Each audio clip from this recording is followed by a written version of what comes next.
really hard to believe that this day has finally come. It seems like just yesterday I was meeting so many of you for the first time in contract class with Professor Sokolow, as I sat there shaking in fear since he enjoyed torturing the Aggies in the class. But here we are. We did it.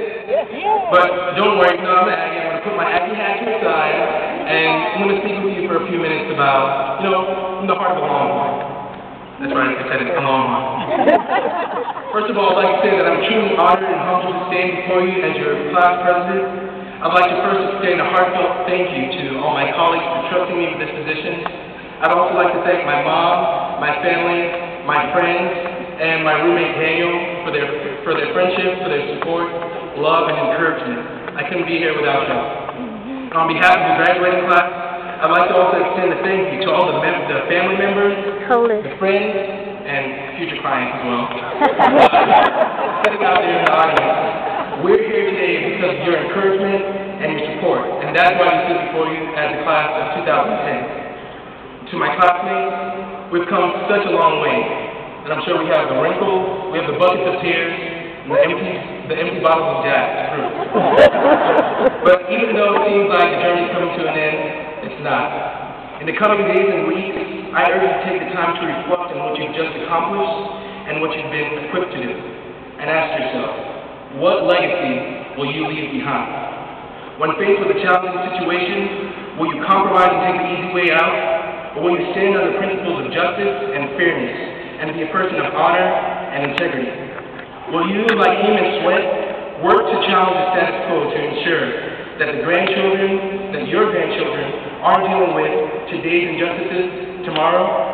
Or will you, like Professor Sarah Buell, who's here with us today, courageously stand up for the rights of those who are often ignored by society and be an effective voice for the voiceless, an effective hope of the hopeless?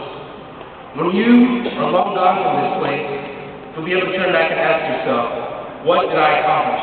And what will I be remembered for? What was my legacy? But your legacy doesn't have to be one that garners the accolades of the entire nation. It could be something as simple, yet as powerful, as inspiring just one person with your integrity and with your honor. No matter what your role is in the legal profession, we have to always remember that on the other end of that contract, on the other side of that jail cell, or at that adversarial table, sits another human being. This profession expects a lot of trust from us, and that's why we're expected to live up to the standard of having high integrity and honor. Members of the class, we're living in decent times, and we're called upon by our profession and by the nation to stand up and be the decent men and women of valor, of integrity, and honor that the legal profession requires and that the world needs today. And with that, I think that's my 3 minutes. I got all of it. Being the true Aggie that I am, I promise a few moves. So to all Aggies out there in the audience, but I also take my reins as a Longhorn today, so gig 'em and hook 'em.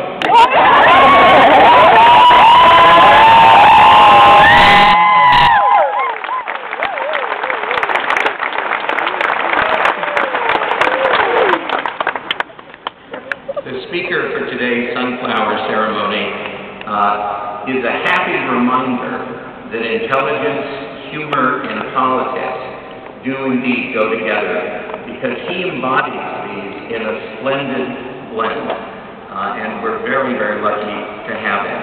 For 2 decades, Paul Begala has been at the center of major American politics.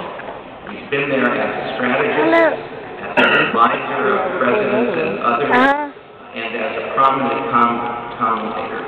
And sometimes he's performed more than one of these roles at a time. He's the CNN